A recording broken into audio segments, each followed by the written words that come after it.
Les premières chutes de neige de l'année auraient dû être un événement à Briançon. La ville devait accueillir les premiers skieurs de la saison ce week-end. Les flocons étaient donc très attendus. Mais finalement, ils ne laissent qu'un goût amer à la commune. C'est extrêmement frustrant. J'ai envie de vous dire qu'on attend toujours qu'il y ait un scientifique qui nous explique qu'il est plus dangereux d'aller profiter du grand air et de la montagne sur un télésiège que dans un métro à Paris, à Lyon ou à Marseille. Et au-delà de ça, c'est une situation d'injustice économique pour nos territoires qu'on considère un peu aujourd'hui comme non essentiels, si j'ose dire.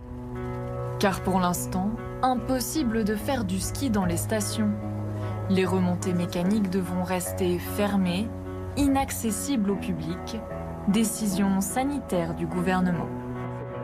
Pourtant, les professionnels des sports d'hiver étaient prêts. Tu peux démarrer le téléphérique, s'il te plaît? C'est parti pour le téléphérique de la Solive. À Courchevel, les cabines n'attendaient plus que leurs occupants. Tout avait été vérifié ces derniers jours pour leur sécurité. Je regarde le départ du chariot, qu'il n'y ait pas d'anomalie. Et je vais cheminer comme ça sur toute la gare pour inspecter l'ensemble de cette voie, la voie 1, et terminer sur la voie opposée. Car même laissées vides, ces installations complexes doivent être sans cesse entretenues. La maintenance d'une remontée mécanique, en moyenne, faut compter environ 1 mois et demi de travail l'été par appareil.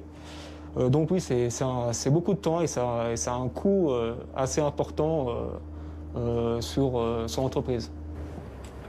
Sans skieurs, difficile donc pour la station d'assumer ses coûts d'entretien, mais aussi les autres investissements qu'elle avait faits pour lutter contre l'épidémie de Covid-19. C'est un appareil qui vaporise un produit désinfectant afin de répondre aux mesures sanitaires du Covid pour la profession. C'est un produit qu'on injecte, qu'on vaporise dans la cabine pendant 30 secondes. Nous avons déjà utilisé l'été quand nous avons ouvert l'exploitation d'été. Donc on a déjà eu un petit retour d'expérience sur le fonctionnement, ça marche très bien. Le protocole sanitaire n'aura pas suffi à rouvrir ces remontées mécaniques. Le domaine reste à l'arrêt, une station comme figée, délaissée par les touristes. Dans cet hôtel, environ 70% des réservations ont été annulées ces derniers jours. Ce qui a été perdu, ne sera pas rattrapable. Noël, ça reste quand même une grosse période et quasiment 30% sur la saison d'hiver, ça représente à peu près 30%, je pense. S'ils ne peuvent pas profiter des fêtes de fin d'année pour attirer les visiteurs, les professionnels de Courchevel redoutent des pertes colossales.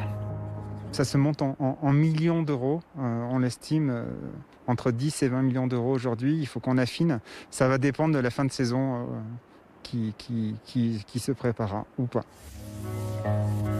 Les stations attendent donc avec impatience la date à laquelle le ski sera à nouveau possible, en espérant pouvoir sauver la saison ou au moins limiter leurs pertes économiques.